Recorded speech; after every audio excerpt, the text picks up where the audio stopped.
அகர்மத்தை செய்வது பகவத்கீதையில மிக விசேஷமாக எடுத்து காட்டுகிறார். அப்போ அந்த குணாதிசயங்கள் நீர் எமக்கு கொடுத்தால் அல்லவா எங்களுக்கு கிடைக்கும். நாங்கெல்லாம் பெண் பிள்ளைகள் அல்லவா, எங்களுக்கு ஞானம் இருக்கிறதா, எங்களுக்கு பக்தி இருக்கிறதா, எதுவுமே இல்லையே எங்க கையில.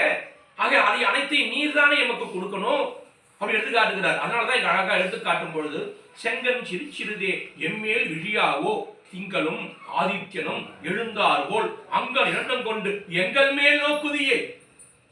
அழகா சொல்றா அப்படின்னு சொன்ன செங்கன் சிறு சிறிதே.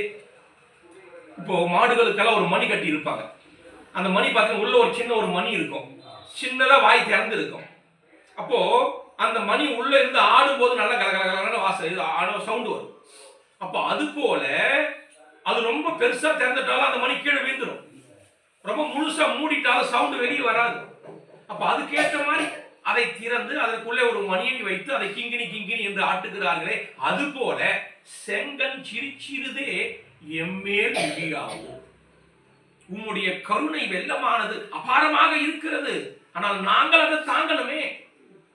அது யாரு? குலசேகரர் மிக அழகாக சொல்லுகிறார். மாயோனை மனத்தூனே பற்றி நின்று என் வாயார என்றுகளோ வாழ்த்தும் நாள் என்றார் மிக அழகாக. திருவரங்க பெருமானை சேவிக்க போறோம்.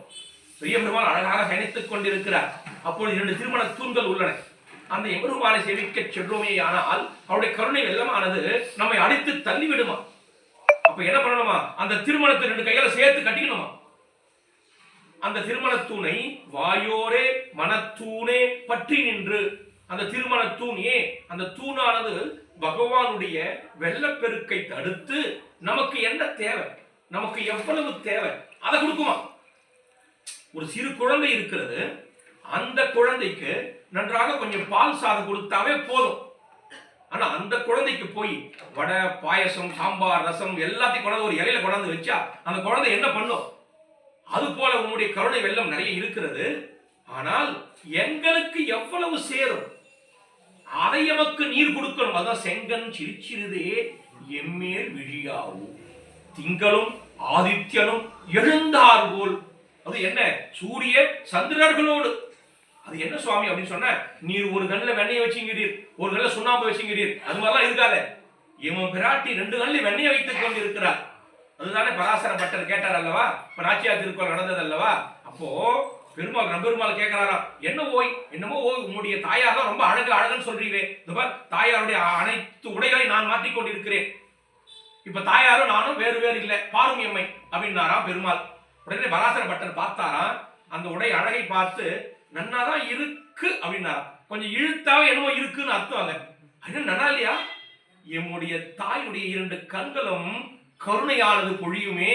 உங்கள்கிட்ட ஒரு கண்ணுல தான் கண்ணு கருணை பொழியுது, ஒரு கண்ணுல சுண்ணாம்பு வச்சுங்கிறியே, அப்ப சூரிய சந்திரனாக இருக்கிறாயே, என்னுடைய தாயுடைய கண் வெறும் சந்திரனாகவே இருக்குமே, குளிர்ச்சியாகவே இருக்குமே, கருணையாகவே இருக்குமே. ஆகையினாலே எம்முடைய தாயுடைய அழகுக்கு நீர் ஈடு இல்லை அப்படின்ட்டாரா. உடனே நம்பெருமாள் பராசரோட சேர்த்து கட்டிக்கினாரா. அப்ப அது போல செங்கன் சிரிச்சிறுதே எம்மேல் விழியாவோ திங்களும் ஆதித்யனும் எழுந்தார்கோள் அங்கன் இரண்டும் கொண்டு எங்கள் மேல் நோக்குதியே. அப்ப இந்த இடத்துல எம்முடைய பாவகர்மாக்களை எல்லாம் உம்முடைய சூரிய கண்களாலே ஒழித்து விடு. உம்முடைய கருணை வெள்ளமான சந்திர கண்களை வைத்து எமக்கு ஞான பக்தியை கொடுத்து நாங்க எவ்வளவு ஏத்துக்க முடியும். ஒரு குழந்தைக்கு கொஞ்சம் நெய் விட்டு கொஞ்சம் பால் சாதம் கொடுத்தாதான் அந்த குழந்தை ஏத்துக்கும். அது போல எங்களால் எவ்வளவு முடியுமோ அது உனக்கு தான் தெரியும், எனக்கு தெரியாது. ஆகையினாலே எம்மை படைத்தது நீர் அல்லவா, ஆகையினாலே எமக்கு அனைத்தையும் நீர் தான் செய்யணும் என்று பெருமாள் கிட்ட பிரார்த்தனை பண்ணுகிறார்கள். அதுதான் ரொம்ப விசேஷமாக சொல்லுவது. அப்போ செங்கன் சிரிச்சிறுதே எம்மேல் விழியாவோ திங்களும் ஆதித்யனும் எழுந்தார்கோள் அங்கன் இரண்டும் கொண்டு எங்கள் மேல் நோக்குதியேல் எங்கள் மேல் சாபம் இழிந்து ஏலோர் எம்பாவாய். அதாவது என்னன்னு சொன்ன, இப்படியெல்லாம் நீருடைய நோக்கியலால் உம்முடைய கண்ணீரான உம்முடைய கருணையானது எங்கள் மேல் பட்டதே ஆனால் எங்கள் மேல் சாபமானது இழியும். அது என்ன சாபமானது இழிக்கிறது அப்படி எடுத்து காட்டுகிறார்கள். ஏன் சாபமானது யாருக்கும் நான் போக்கி இருக்கிறேனா அப்படின்னு கேட்கிறாரா பகவான் கண்ணன்.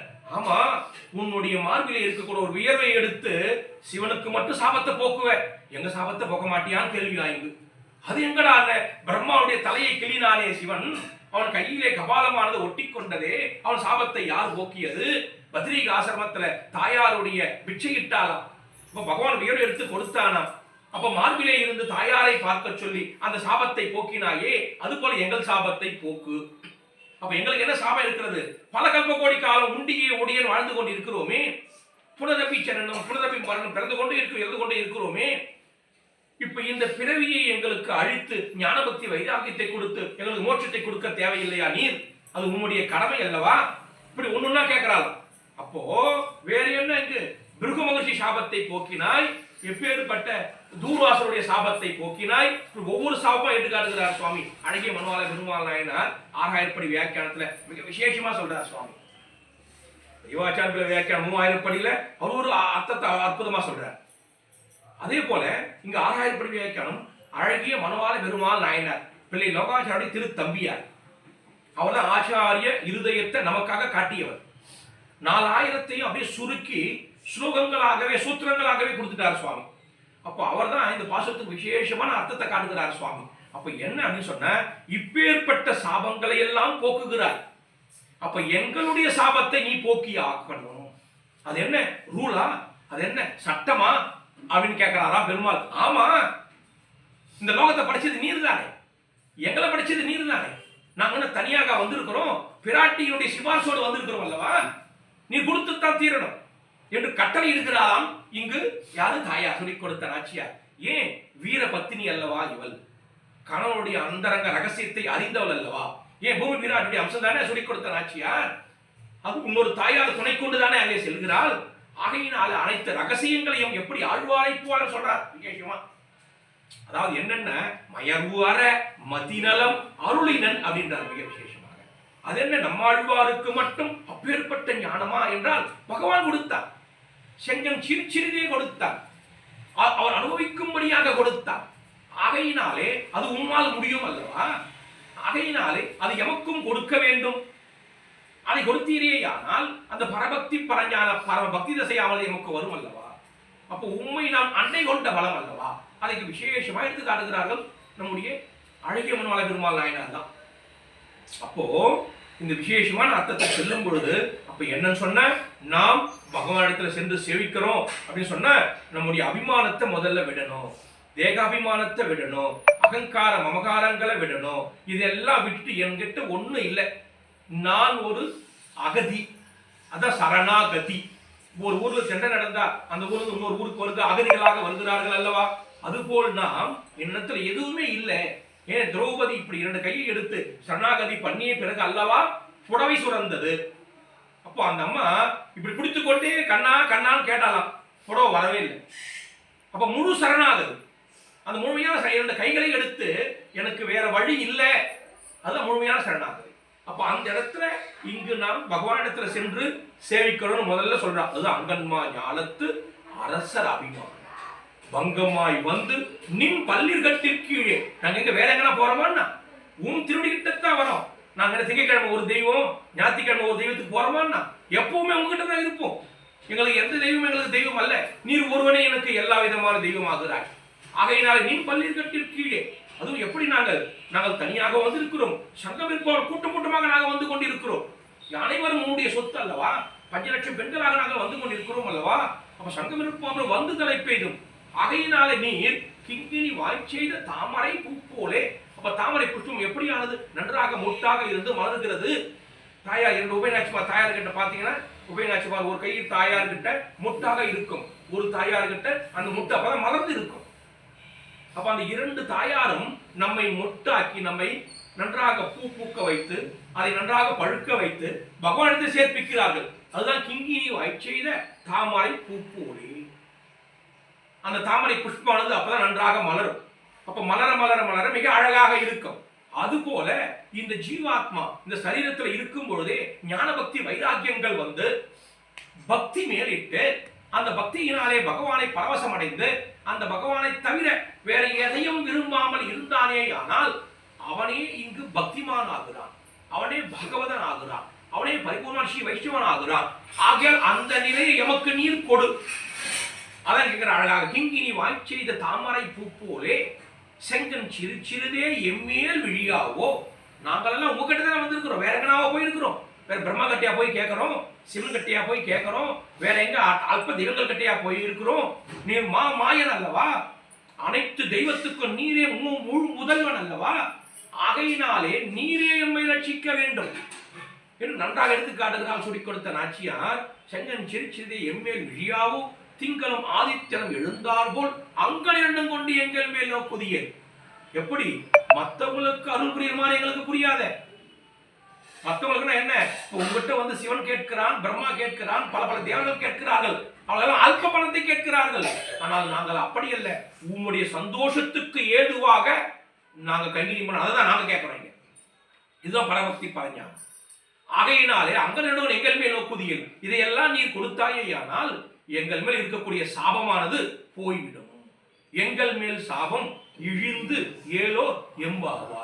ஏன் எங்கள் மேல் சாபம் போனாதான் உங்கள்கிட்ட நாங்க வர முடியும், உங்கள்கிட்ட நான் பக்தி செலுத்த முடியும், ஞானமானது நன்றாக வரும். அதையெல்லாம் யாரு? நீர் செங்கன் சிறிதே எம்மேல் விழுந்தால்தான் எங்களுடைய சாபமானது போகும். நீர் சிறுக சிறுக சிறுக, எப்படி ஒரு குழந்தைக்கு அந்த தாயானவள் சோறு ஊட்டி அந்த குழந்தையை நன்றாக வளர்த்து ஆளாக்கி அவளுக்கு நன்றாக படிக்க வைத்து கல்யாணத்தை பண்ணி அந்த குழந்தையை ஆளாக்குகிறார்களோ, அப்பதான் அவன் ஒரு பெரிய ஆளாகிறான். அது போல இந்த லோகத்தில் எம்மை பிறக்க வைத்தாய், சரீரத்தை கொடுத்தாய், ஞான பக்தி வைராகியத்தை கொடுத்தாய். அதை கொஞ்சம் கொஞ்சமாக கொடுத்து எங்கள் மேல் இருக்கக்கூடிய கர்ம வினைகளை போக்கி பூர்வ ஜென்ம சுக்ருதங்களை எல்லாம் அழகாக போக்கி எங்களுக்கு நீர் நினைக்கிற மாதிரி, அது எப்படி உம்முடைய சந்தோஷத்துக்கு ஏற்ற மாதிரி அதான் எடுத்துக்காருக்கிறார் சுவாமி விசேஷமாக. அப்போ அந்த லோகாச்சாரம் அழகா சொல்றார், வடிதடவாத சோறு சுருநாராத புஷ்பம் சுண்ணாம்பு படாத சாந்துமிரே இவர்கள் கொடுத்தது அப்படின்றார் இந்த இடத்துல விசேஷமா. அவனுடைய சந்தோஷத்துக்கு ஏற்ற மாதிரி அதுபோல் யாராவது இருந்தார்களா என்று இங்கு அழகாக கண்ணன் கேட்க, ஆமாம், வடிதடவாத சோறு ஒத்தி கொடுத்தாலே, சுண்ணாம்பு படாத சாந்து ஒருத்தி கொடுத்தாலே, சுருள் நாராத புஷ்பத்தை ஒருத்தன் கொடுத்தானே, யாரு? மாலாகாரர்.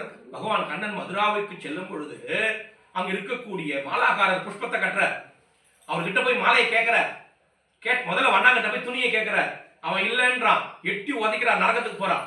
அப்போ அந்த துணிகளை எடுத்து உடைத்துக் கொண்டு மாலாகாரர்கிட்ட போய் மாலை கேட்ட உடனே அந்த மாலாகாரர் பார்த்தார், இது வரைக்கும் போய் அந்த கம்சனுடைய பாவிக்கு கொடுத்து கொண்டிருந்தேன், இப்பதான் நீர் ஒரு உத்தமன் வந்து இருக்கிறீர், ஆகையினால் உமக்குத்தான் இந்த மாலை என்று அந்த மாலை எடுத்து பகவானுக்கு அண்ணனுக்கு சூட்டினானா. சூட்டி விட்டு உனக்கு என்ன வேணும்னு கேட்கிறார். சூட்டியதே பலன், எனக்கு உனக்கு கொடுத்ததே பலன், கொடுத்ததற்கு எனக்கு ஒரு வாய்ப்பு கொடுத்த பாத்தியா, அதுதான் பலன், எம்மை கைங்கரியம் செய்ய வைத்தாயே, இதுதான். அப்போ பகவானுடைய அப்ப இதுதான் லோகாச்சரியம் எடுத்து காட்டுகிறார் சுவாமி அழகாக. அப்ப இங்க என்னன்னு சொன்ன, அந்த புஷ்பத்தை கொடுத்துட்டு எனக்கு நீ மோட்சம் கொடுக்குறியா, எனக்கு நீ பணத்தை கொடுக்குறியா, எனக்கு வசதி கொடுத்தா, அது சுருள்னு சொன்னா முடி. ஒரு புஷ்பத்துல ஒரு முடி இருந்தா அப்ப முடி சேர்ந்த புஷ்பத்தோடு கொடுத்தோன்னு அர்த்தம். ஆனா இவர் எந்த பலனை எதிர்பார்க்காமல் உமக்கு செய்வதே எமக்கு சந்தோஷம், அதான் சுருள் மாறாத புஷ்பம். இரண்டாவது சுண்ணாம்பு படாத சாந்து. அப்ப இந்த இடத்துல மடிதளவாத சோறு, சுருள் மாறாத புஷ்பம், சுண்ணாம்பு படாத சாந்து. இப்ப மடிதளவாத சோறுன்னா என்ன? சுருள் மாறாத புஷ்பம் மாலாகாரர் பார்த்தோம். அப்போ விதுரன் வீட்டுக்கு கண்ணன் சென்றானா, அங்கே செல்லும் பொழுது அவர் அமரக்கூடிய அந்த ஒரு சேரை தொட்டு தொட்டு பார்த்தாராம். ஏன்? அந்த துரியோதனுடைய சொத்தை நான் துண்ணு இருக்கிறேன், அவன் மல்லரை வச்சு கண்ணனை கட்டி போட காத்துக்கொண்டு இருக்கிறான், நான் அது போல கண்ணன் அமரக்கூடிய அந்த சேர்ல முள்ளுகள் வச்சுட்டான்னு தொட்டு தொட்டு பார்த்து உட்கார சொன்னாராம். அதுக்கப்புறம் கண்ணன் வந்துட்டானே நம்ம வீட்டுக்குன்னு சொல்லிட்டு பய பக்தியோட பழத்தை எல்லாம் உரிச்சு கீழே போட்டு தோலை குத்துங்கிறாரு, அவர் தோலை சாப்பிட்டுங்கிறாரு. இதுதான் பய பக்தி. அப்போ தேவியார் சுவாமி என்ன தோலை குத்துங்கிறீர், அவர் சாப்பிட்டுங்கிறாரு, பழத்தை கீழே போட்டுங்கிறீரு. அப்பதான் சுதாரிச்சுட்டார், ஐயோ சுவாமி மன்னிக்கணும் இருந்தாரோ அப்படின்னு சொல்லிட்டு தோலை கீழே போட்டு பழத்தை கொடுத்தாராம். என் பசி ஆறிவிட்டேன விதுரா அப்படின்னாராம். சுவாமி இப்பதான் நான் பழமே கொடுக்குறேன், நீ கொடுக்கிற பழமா எனக்கு பசி ஆற போகிறது, பய பக்தியோடு எமக்கு நீ கொடுத்தாயே, அதுதான் எமக்கு தேவை. ஆஹா, இந்த கண்ணன் நம்ம வீட்டுக்கு வந்துட்டானே, என்கிட்ட வந்து எனக்கு செல்வ வேணும்னு கேட்டியா, இல்ல மோட்சி வேணும்னு கேட்டியா, எதையுமே என்கிட்ட கேட்கலையே, நீர் வந்ததே போரும் என்று நினைத்து எமக்கு நீ பயபக்தியோடு பணிவிடை பண்ணாய் பார், அதான் மடி தடவாத சோறு. ஒருத்தர் நம்ம வீட்டுக்கு வராருன்னு வச்சுக்கோ, அவர் நன்றாக சோறை போட்டு அவர் மடியை தடவி பார்த்தானா, எனக்கு என்ன கொண்டாந்த, எனக்கு 10,000 கொண்டாந்தியா, எனக்கு ஒரு வெள்ளி சாமான கொண்டாந்தியா, எனக்கு கொஞ்சம் மளிகை சாமான வாங்கிட்டு வந்தியா, இப்படி கொடுத்தா அது மடி தடவிய சோறு. எதையுமே எதிர்பார்க்காமல், ஆஹா நம்ம வீட்டுக்கு வந்துட்டாங்களே, எப்பேற்பட்ட மகான்கள் இவர்கள் எல்லாம், அவர்கள் திருவடி பட்டத்தினாலே நம்முடைய இல்லமானது புனிதமானது அல்லவா, இவர்கள் எப்பேற்பட்ட மகான்கள் அல்லவா, இவர்கள் உத்தம அடியார்கள் அல்லவா, இவர்களுக்கு செய்வதே நமக்கு பயன், இவர்களுக்கு செய்வதே நமக்கு பிரயோஜனம், அப்படி நினைத்துதான் விதுராழ்வான் செய்தான். ஆகையாலே படி தடவாத சோறு. அங்க சுருநாராத புஷ்பம் மாலாகாரத்தை பார்த்தோம், சுண்ணாம்பு படாத சாந்து. யாரு? கூனி. கண்ணன் போய் கேட்கிறார், அவள் சாந்து கொண்டு போய் இருக்கிறார் கம்சனுக்காக. அவள் முதல்ல சாதாரண சாந்தை கொடுத்தாலாம். பார்த்த உடனே அந்த சாந்தை கீழே வச்சுட்டு கண்ணன் கேட்கிறாரா, என் திருமேனியை நன்றாக பார், இந்த திருமேனிக்கு ஏற்ற சாந்தை குடு அப்படின்னு கண்ணன் கேட்க, அந்த கூனியானவள் இருப்பதிலேயே உயர்வான சந்தனத்தை கொடுத்தாலாம். இப்பேற்பட்ட திருமேனிக்கு ஏதோ ஒரு சந்தனம் இருக்கு, இந்த சந்தனம் கூட இந்த திருமேனிக்கு பத்தாது, இது எப்பேற்பட்ட அப்ராகிருதமான திருமேனி அல்லவா என்று சேவித்துக் கொண்டு தன்கிட்ட இருந்த உயர்வான சந்தனத்தை கொடுத்து, இது வரைக்கும் போய் கம்சனுக்கு கொடுத்து கொண்டு இருந்தேன், நீர் தான் பரபிரம்மம் வந்து இருக்குது, உமக்கு கொடுப்பதுதான் எனக்கு சந்தோஷம் என்று சந்தோஷத்தோடு கொடுத்தாலாம். நான் உனக்கு சந்தனம் கொடுத்தனே, என் கூனி நிமித்து விடுன்னு கேட்டாரா, எனக்கு செல்லு விடுன்னு கேட்டாளா, எனக்கு மோட்சம் விடுன்னு கேட்டா, எதையுமே கேட்கல, உமக்கு கொடுக்கிறதே எனக்கு சந்தோஷம் என்று அந்த கூனி நினைத்து கொடுத்தாலாம். அந்த சந்தனத்தை ஏற்றுக்கொண்டு அவள் கூனியை நன்றாக ரூபவதியாக ஒரு அதிரூப சுந்தரவதியாக மாத்திட்டாராம் பெருமாள். எப்பேற்பட்ட ஒரு ஊர்வசி ரம்பையை போல் மாத்திட்டாராம் கண்ணன். அப்ப பாருங்க, அப்ப இது போலத்தான் பகவானிடத்துல நம்ம சென்று சேவிக்கணும். அப்போ என்னுடைய சாபம் போனாதான் எனக்கு இந்த பக்தி எல்லாம் வரும். ஆகையால் செங்கன் சிறுதே எம்மேல் விழியாவோ, திங்களும் ஆதித்தனும் எழுந்தார்வோல், அங்கன் இரண்டம் கொண்டு எங்கள் மேல் நோக்குது ஏல், எங்கள் மேல் சாபம் இழிந்து ஏலோர் என்பாவாய். நீர் எங்க மேல் ஒரு சாபத்தை எல்லாம் போக்கினால் அல்லவா எங்களுக்கு இந்த பரபக்தி பரஞான பரம பக்தி தசையானது வரும் என்று சொல்லிக் கொடுத்த நாச்சியார் கேட்டால், இது விசேஷமான பாசுரம் இந்த பாசுரம். ஏன்னா இதுக்கு அடுத்துதான் பெருமாள் உடனே இந்த கைங்கரியத்தை எல்லாம் கொடுக்க போறார். கொடுத்துட்டு நாளைக்கு மாறி மலை முழஞ்சில் மண்ணுக்கு எப்படி நீ சிங்கமானது எப்படி எழுந்து வருமோ அது போல எழுந்து வந்து எங்கிட்ட கைங்கரியத்தை பெற்றுக்கோ அப்படின்னு கேட்க போறா. அதை நாளைக்கு அனுபவிக்கும் ஆழ்வாரை வருவார். ஸ்ரீமதி ரமேஷா மகாத்மனி சிரங்க வாசினி பூயா நித்யஸ்ரீ நித்ய